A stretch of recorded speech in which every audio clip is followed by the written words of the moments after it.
Now saints say, the enlightened ones, they say, but these are all designations of your body. That's not who you are. You're not the body. You don't say that you are your bank balance. You don't say you are your car. I'm a Toyota. You don't say that. I'm a house. I'm a split level. That's who I am. No, I live in a split level. I have a bank balance. I have a car. I have a Toyota. I am not the Toyota. So who are you? You are, what is not yours. The body is yours, so you cannot be the body. We say from time to time, sometimes we say, I'm not feeling well. Sometimes we say, my body's not feeling well. Sometimes we say, I'm really puzzled. Sometimes we say, my mind is really puzzled. My mind is confused. Sometimes we say, I am confused. So sometimes we seem to say that I am the body, I am the mind, I am the intellect. And sometimes we intelligently, although we don't realize it, but we say that, I have a body and my body is tired. I have a mind, my mind is puzzled, it's confused. I have an intellect and that intellect is perplexed. When we go to a funeral, we look at the body and yet we make remarks such as, oh, poor thing, she's gone. She left the world at 4 o'clock in the morning. She died in her sleep and she left. The body is laying before us and yet we say that she has gone. Then who is that who is gone? It is the soul that has gone. The soul has departed. When the soul leaves the body, that is a phenomenon of death. And indeed, Lord Krishna says in the Gita, the soul changes bodies just as an individual changes clothes. So when the soul leaves the body, we call it death. The body is laying in state, the soul has left, and we are saying he's gone. That means not the body is there in front of us, that is the soul has left. So we know in theory that we are the Atma or the soul, but the enlightened ones know it for a fact. They don't identify the self to be the body. They know that they are the soul. They know that Atma is their true introduction. Their essence is the soul, not the body. So we define a madman or a madwoman as someone who doesn't even know who he is or who she is.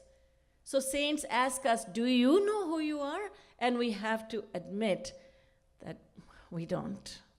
So that means we are also mad. And just as a madman is locked up in a mental asylum, when he's really crazy, he's a menace to himself and to society, he's locked up in a mental asylum. We too are locked up in this material world, in this marvelous world that we are so enamored with. This is a mental asylum that God has put us in. And as long as we keep our madness going, as long as we do not try to get rid of our madness, we are forced to return to this mental asylum again and again. Mercifully, God sends to us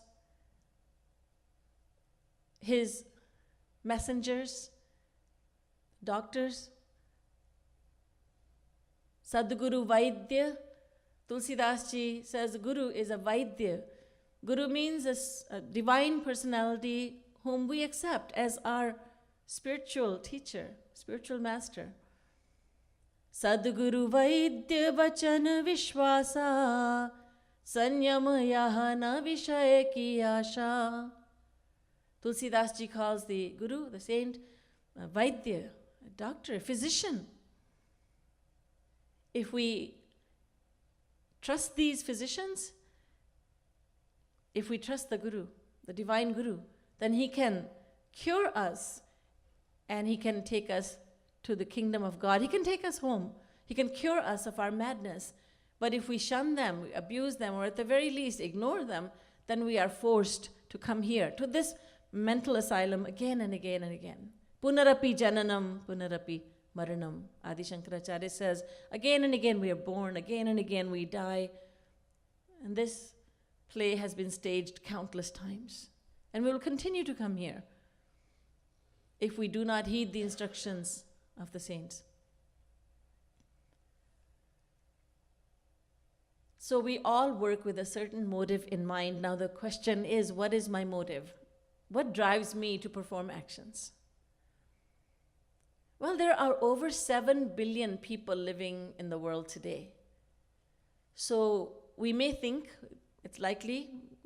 we are likely to think that there must be more than 7 billion answers to the question, what is your motive? We ask more than 7 billion people, and everybody's going to give a different answer. In fact, the same person is going to likely give more than one answer. I want this. What motivates me? This, and this. Desire for family, desire for wealth, desire for knowledge. I want freedom. One single person will give so many answers. What really drives us to do what we do? The Bhagavad Puran says, forget about 7 billion answers, forget about more than 7 billion answers. There are not even 7 answers to this question. What is it that we want? There's only one answer for everyone. The only thing that we want that is disclosed in the Bhagavad Mahapuran. Sukhaya karmani karoti loko natai sukham va nyaduparamam va vindeta bhuyastata eva dukkham yadatra yuktam bhagavan vadenna. Canto 3, chapter 5, verse 2. Bhagavad Puran, Vedavyasji says in the Bhagavad, the only reason why anyone does anything is for happiness. That's it. Only happiness. One says, no, I want a family. That's all I want. I want a family. That's all I want. Yes, but you want family so that you may attain happiness from your family members. Another says, I don't care about family. I'm good by myself, but I want money, lots of money. I don't care about happiness. Sure you do. You want money so that you may receive happiness from money. That's why you want it. So you actually want happiness, not money. Money is the method of attaining happiness. That is, money is not the ultimate goal. Happiness is the ultimate goal. Whether you say it is health that you want, or wealth, or name, or fame, or family, friends, whatever it is that anyone can ever desire, it is only for the sake of happiness. That's it. Everyone is working for the sake of happiness. No one works without a motive. Even when we think someone is working without a motive. Tulsidas ji says in the Ramayana, बैर अकारण सब काहू सो जो कर हित अनहित ताहू सो. बैर अकारण. There are people, evil people in the world, who seek enmity with others without any reason. Karan is reason, akaran without reason. There's no reason why they do what they do. Ahi mushak iv sunu urgari. Just like the rat, ahi, and mushak. Ahi is a snake rather. Ahi mushak, like the snake and like the serpent and the rat. The snake bites a person, that person dies because of the venom that is injected in his body. What did the snake get out of it? It's without a reason. You have a very precious garment in your closet, and then you don't look at it for a while, for a year or so, then you go back, I want to wear that. I haven't worn it for a while. You go and it's got holes all over it. What happened? Oh my goodness. Rats chewed it up. What did the rat get out of it? Without a reason. It's akaran. What did the evil person get out of hurting others? There's no reason. But there is. Khalan hridayati tap bisekhi Jarahi sada par sampati dekhi Jaha kahu ninda sunahi parai Harashahi manahu parinidhi pai. Evil ones harm others, not causelessly. There's no causeless harm. They like to hurt others because they derive pleasure out of hurting others. They become happy when they see the suffering of others. Can you identify with that? Happily, no. We cannot identify with that, and that is fortunate for us that we're not so evil that we derive happiness by looking at someone who is miserable. In fact, we feel sympathetic towards others. Even animals feel the pain of others. What to speak of humans? If we don't feel the pain of the other person, of others, then we are less than human. We are less than animals. So thankfully, we are not so vicious and evil that we become happy when we see the sufferings of others. But there are such people in the world. And they become happy. So why do they perform evil actions? For happiness. Then on the other side of the spectrum, there are those who work so diligently to make others happy. They work only for others. Par upkar vachan man kaya Sant sahaj subhav khagraya Bhurj taru sam Sant kripala Parahit sahanit bipati visala. There are saints, God-realized souls, who have no selfish motive of their own, for they have attained everything there is to be attained. They have reached God, and therefore they are in possession of unlimited happiness and unlimited knowledge. There's nothing else that they want. Now they come to the world, not because they have to, not because of their actions, but because they are merciful. They only work for others. They are benevolent to others without any reason. Tulsidas Ji says, but they become happy when they are benevolent towards others. Par dukh dukh, sukh sukh, dekhe par. These saintly souls, these saints, when they see happiness of others, they become happy. When they see the suffering of others, they suffer themselves. When they see that we, ordinary humans, are drowning in the ocean of Maya, they become so merciful that they come down to the earth. They come down to earth, they take birth, and they uplift us, they rescue us. We badmouth them, we disrespect them, we try to kill them, we give them poison, we nail them to the cross, we put them in jail, we take out articles in newspapers about them, against them, but they don't mind because they're here for one purpose, and that is to help humanity. They are paropakari. They are benevolent towards all. A scorpion was drowning in the water, and a saint saw, and he fished the scorpion out. The scorpion rewarded the saint by biting him. And the scorpion went right back to the water and was drowning. Again, the saint took the scorpion out. Again, the scorpion bit the saint. This happened a few times, and someone then said to the saint, "Sir, why don't you just leave this scorpion? It keeps on biting you, and you keep on rescuing it."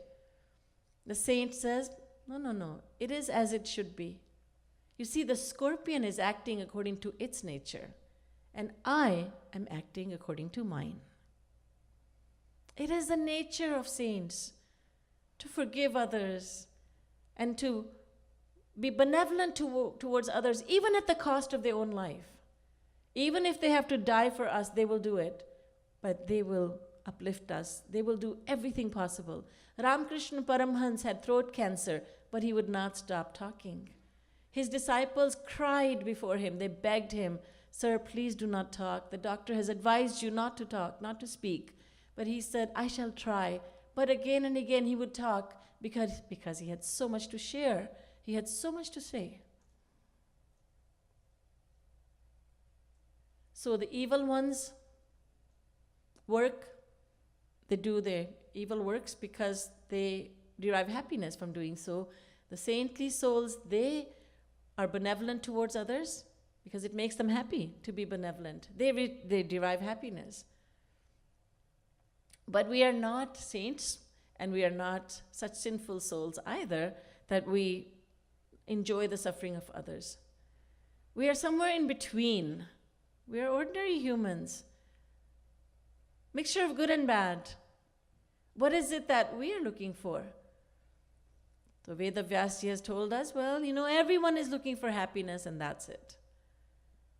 You ask a child, what are you looking for in life? What do you want? Why do you go to school? And the child will say, because I want to go to college one day. Why college? You like studying so much? Not so much. I'd rather play. Why plan on going to college? Because I want a career. A career? That's a big word for you. So what are you going to get out of a career? Well, my mommy and daddy taught me that if I get a good career, I'll get lots of money. What are you going to do with money? You have a lot of money in your piggy bank. Is that enough?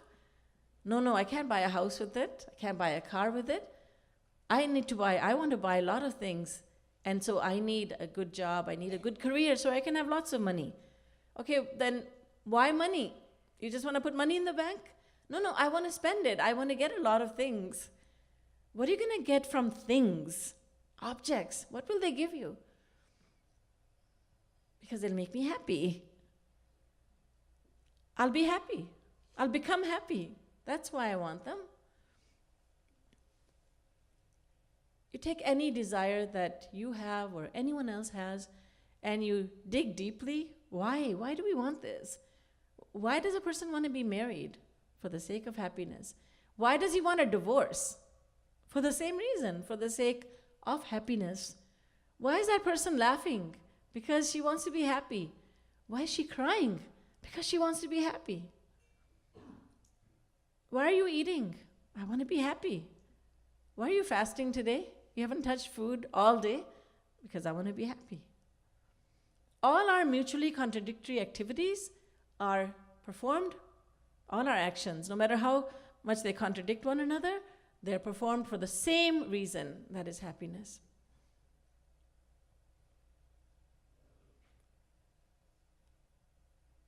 In fact, the moment we were born, we started asking for happiness. A newborn shouts a slogan, "I want happiness, give me happiness."